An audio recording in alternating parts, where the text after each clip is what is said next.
कोई राक्षस है तो भगवान उसको मार दो। सखा बोले कन्हैया तेने बछड़ा मार दो तो हत्या रहा है।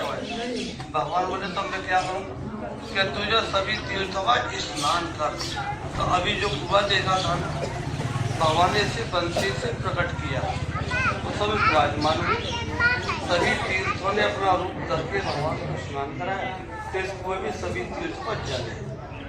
उसके बाद में जितने तीर्थ थे, जितने ब्रजवासी थे, सबको भगवान ने भंडारा दिया, गौदान किया। क्या गौ सेवा का, भंडारे का, गौदान का विशेष पर्व। जो सोमवार की अमावस होती है, अभी दिवाली वाले दिन गई है, जब सोमवार की अमावस होती है तो इस कुएं का पानी सफेद हो जाता है। जिन औरतों के बच्चे नहीं होते हो, गर्भ खंडित जाते हैं, संतान नहीं होती हो, वो यहाँ स्नान करे, मंदिर में मनोकामना बोले तो 98% संतान की प्राप्ति होती है। दूसरी लीला है राधा कृष्ण विवाह की। जिस बहुत लंबी लीला, लेकिन जिस टाइम पे भगवान कृष्ण और राधा जी प्रकट हो गए तो नंद बाबा भगवान कृष्ण का नामकरण करा रहे थे अपने पुरोहित गर्गाचार्य से।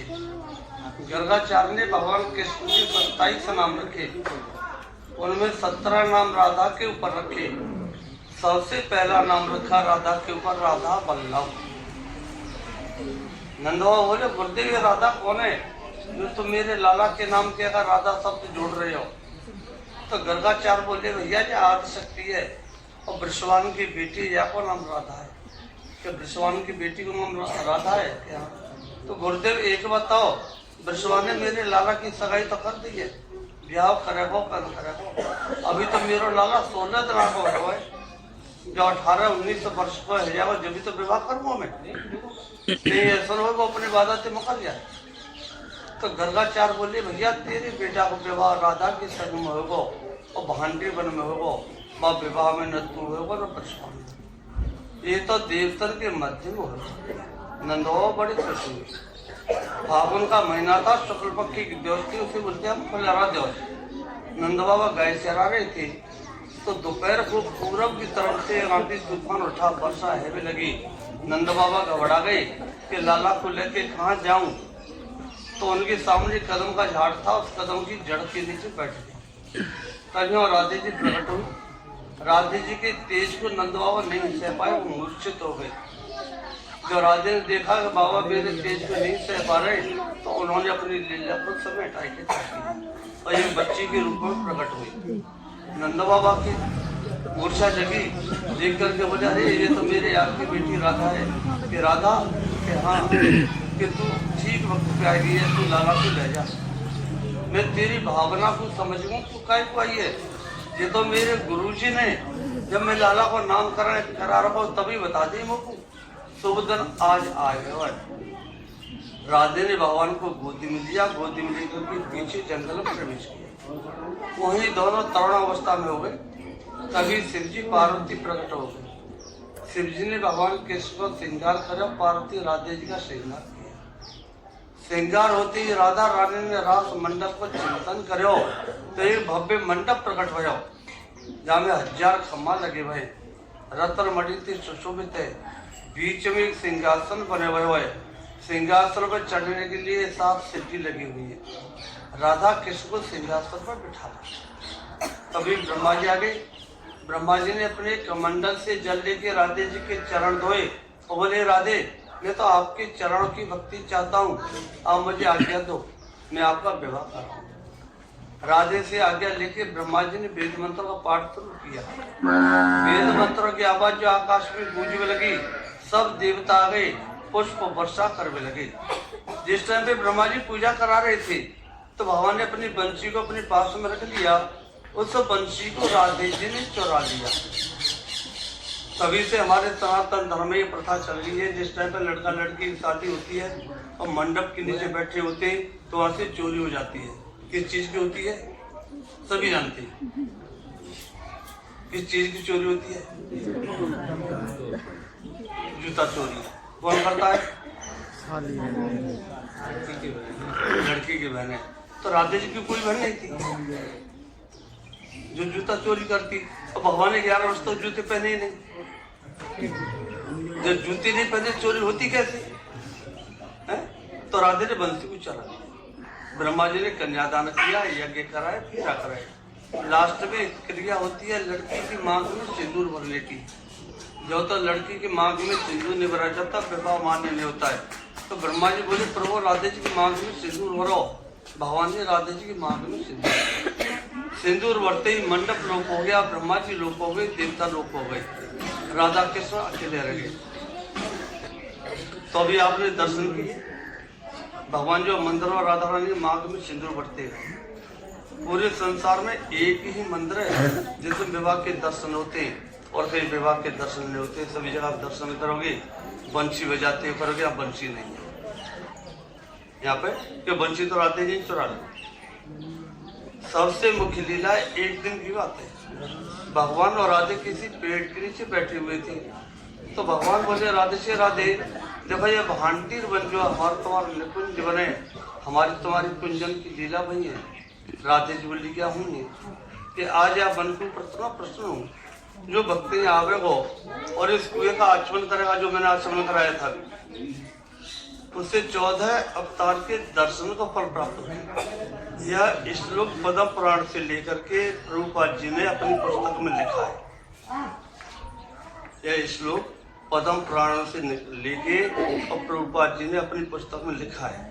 उन्होंने भांडनों के महत्व के बारे में लिखा है उस पुस्तक में कि जो यहाँ आकर के आचमन करेगा उससे 14 अवतार के दर्शन का फल प्राप्त हो। जो स्नान करेगा वो जाने अनजाने पाप से मुक्ति पावेगा। जो अपनी मनोकामना बोलेगा बाकी मैं मनोकामना पूरी करूँगा।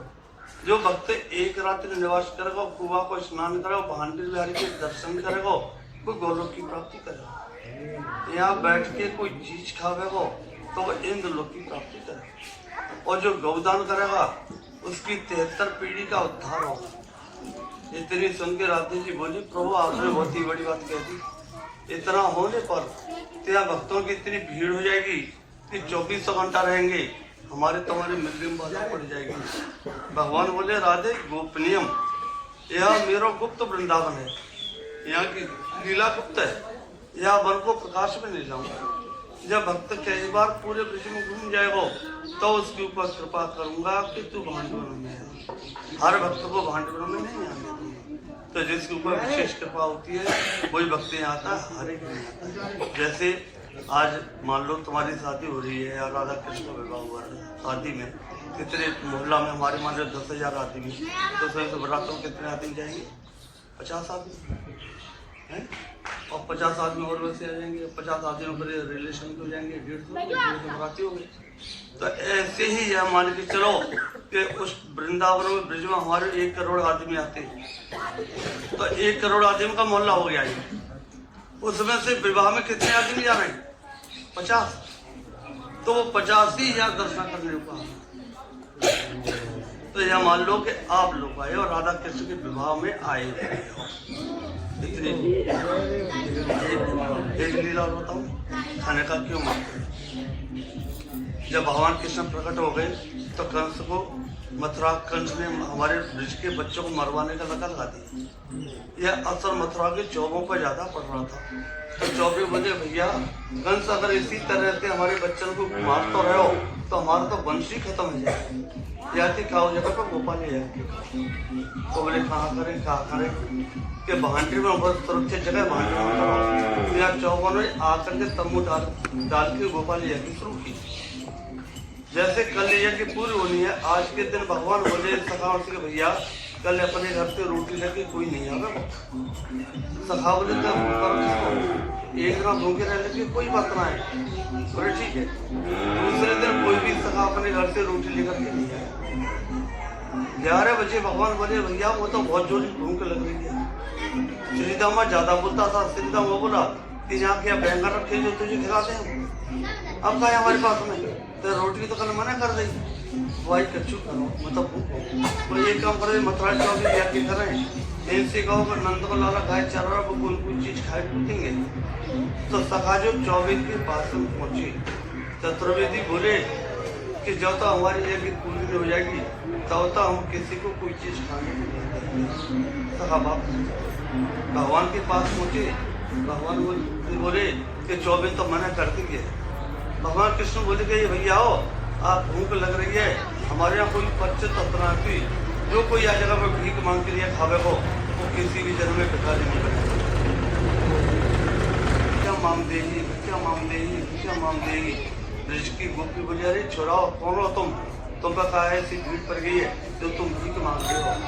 तो सखा बोले, अरे काकी, हम भगवान कृष्ण के सखाएं, नंद के लाला के, और वो जो गाय चरा हुआ तालाब के ऊपर बैठा हुआ है, आज हम रोटी लाए लाए, हमें भूख लग रही, हमारा परचत कोई हतरा हो यहाँ, जाते हम रोटी ले खा लेते, जाते हम भीखी मांग ले। तो हमारे की गोपी बोली कि तुम्हें हमारे घर में जो कुछ मिल जाए सब लूट लूट के खाओ, हम तो नंद के लाला के दर्शन को जा रहे हैं। तो मक्खन, मिश्री, छाछ, रोटी, जो भी सामग्री उनके हाथ में पड़ी, वो लेकर के भगवान कृष्ण के दर्शन को चली गई। तो भगवान ने उनको गौदान, यज्ञदान, गौदान और स्वरदान दिया और मोक्ष प्रदान किया, और चौबों को श्राप दिया कि तुम जो हर वक्त बाहर ही घूमते रहोगे, और तुम्हारे घर में तुम्हारी स्त्री जो रहेंगी, गोपी जो रहेंगी, वो पलंग पर पड़ी रहेंगी। तो आज भी देख लो, मथुरा के चतुर्वेदी जो है वो करीब सालों में 8 महीना बाहर पड़े थे, तो अपना गुजारा, और उनकी पत्नी जो है पान खा करके मस्ती से घूमती रहती है, मौज पर भांडी वैसे तो गाय की सेवा के लिए हर साल दान आता है, लेकिन अब की समस्या ज़्यादा हुई है, बाढ़ आ गई थी। तो मैंने अप्रैल में गाय के लिए चारा खरीद लिया था, उसमें इतना सारा पानी हो गया, चारा नष्ट हो गया। 15 गाय के बाद आप लोग जो गायों की सेवा के लिए जो भी दान करें यथाशक्ति, और गायों को भगवान कृष्ण पालते थे, आज भी लोग उसमें परेशान है।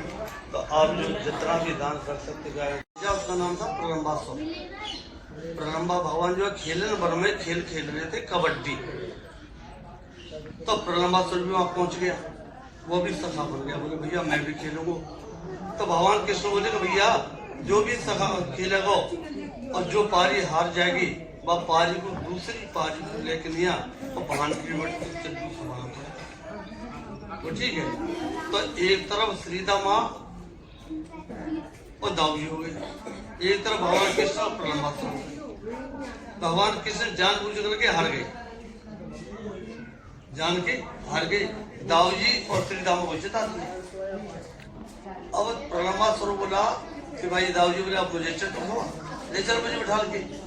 तो प्रलंबासुर ने दाऊजी को अपनी पीठ में बिठा लिया, पीठ में बिठा कर वहां से चला, जैसे हमारी बराबर में आया उसने एकदम बहुत बड़ा पर्वत जैसा आकार कर दिया। तो दाऊजी को लेकर के मथुरा को जाने लगा। दाऊजी बोले, अरे ये तो कोई राक्षस है, ये तो मुझे मथुरा ले जा रहा है। तो प्रलंबासुर ये सोच रहा था, आज तो एक को लेकर के जा रहा हूँ मैं, कल दूसरे को लेके जाऊंगा। तो दाऊजी ने उसके यहाँ एक जगह पर मुक्का मारा, उसमें उसका जबड़ा फट गया और वो गिर गया। तो यहाँ पास में हमारे बंशी बेटा भांडे में बीचों एक जगह स्थान आती है डाढ़, उसका जो डाढ़ निकली उससे खाई बन गई थी, तो उसको बोलते हैं ढाट। वहाँ पर प्रलंबासुर का वध हुआ। 5वीं लीला है दुर्वासा मुनि की, बहुत बड़ी लीला है। लेकिन भगवान कृष्ण और दुर्वासा मुनि दोनों बैठे हुए थे। दुर्वासा मुनि ने भगवान कृष्ण की परीक्षा ली थी। तो दुर्वासा मुनि भगवान कृष्ण को देख करके घबरा गए, बोले प्रभु मैंने बड़ा अपराध करे जो तुम्हारी परीक्षा ली। भगवान कृष्ण बोले, गुरुदेव आप अपराध नहीं कर सकते, अपराध तो मैं कर सकता हूँ, क्यों, मैं साधारण प्राणी हूँ, आप तो एक तपस्वी गुनाह प्रभु वो पे अपराध है। गुरु जी आप बार बार ये मत कहो मैंने अपराध करे, अपराध तो मैंने करे हुए, मुझको आप क्या दो। दुर्वासा मुनि बोले, प्रभु मुझे कोई स्थान बताओ जा जा। तो भगवान कृष्ण बोले, गुरुदेव आप भांड में अपना स्थान बनाओ, आपके दर्शन करके आऊंगा, आपकी। तो दुर्वासा मुनि ने अपना स्थान बनाया। एक दिन भगवान कृष्ण देर से सखाओं के पास, गोपियों के पास पहुंचे। तो गोपी बोली, चौरे लाला आज तूने इतनी देर कहाँ कर रही जो तू इतनी देर में आयो है। तो भगवान कृष्ण बोले, गोपियों मेरे गुरुजी आए हुए, मैं उनकी सेवा में गए हुए हो। कहाँ पे आए हुए तेरे गुरुजी? के भांडोर में। के भांडोर तेरे गुरुजी आए हुए क्या? तो उनके दर्शन करवा।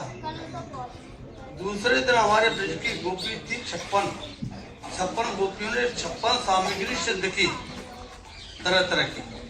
किसी ने कोई सिद्ध की, किसी ने कोई सिद्ध की, किसी ने कोई सिद्ध की, सब डलियाओं में भर के यमुना जी के किनारे पे आ गई। यमुना जी पानी ज्यादा, बोले यमुना को पार कैसे? तभी वहाँ भगवान कृष्ण प्रकट हो गए। बोले गोपियों कहाँ जा रही हो?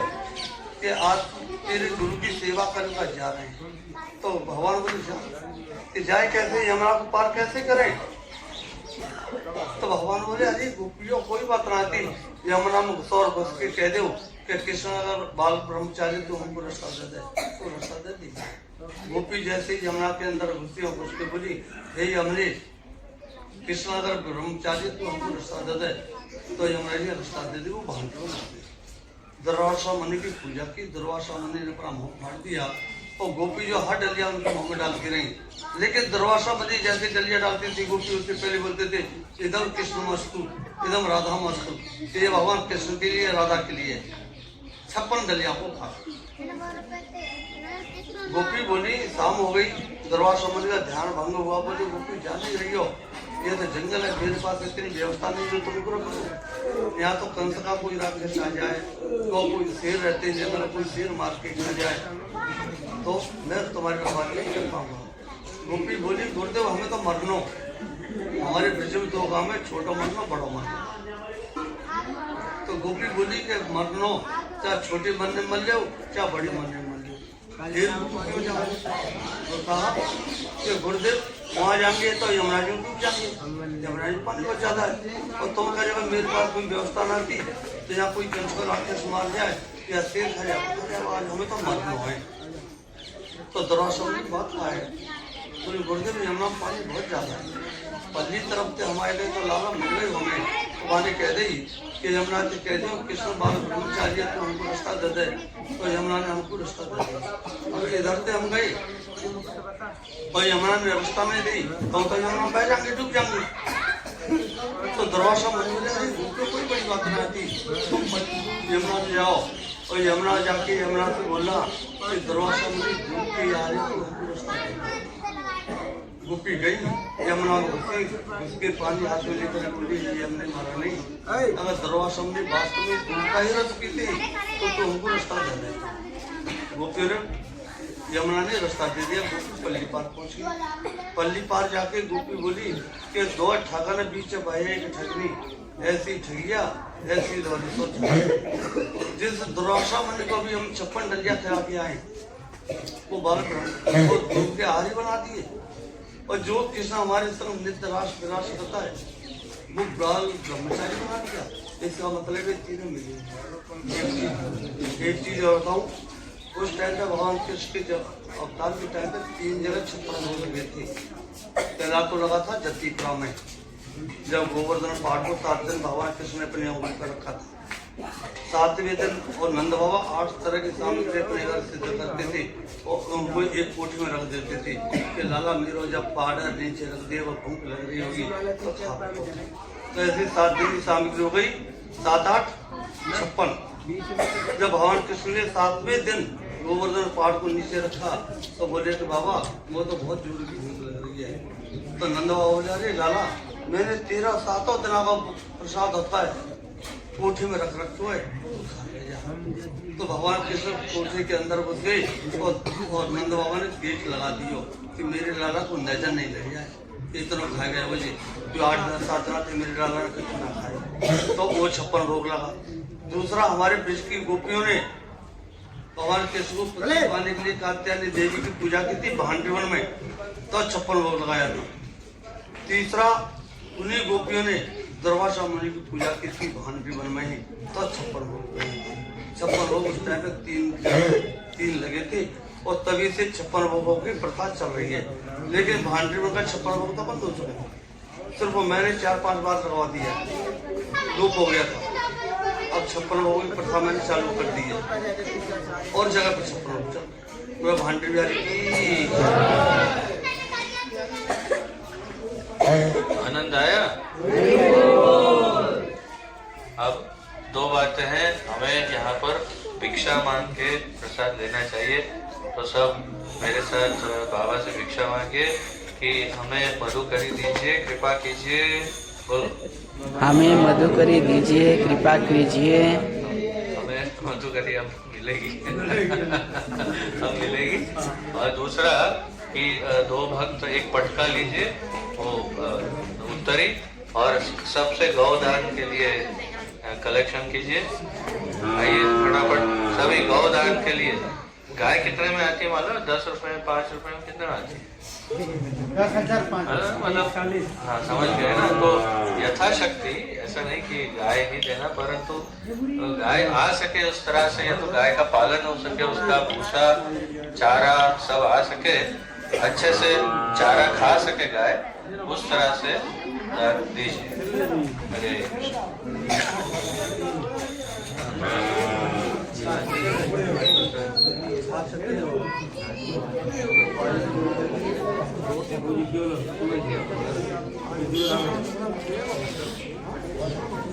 बाबा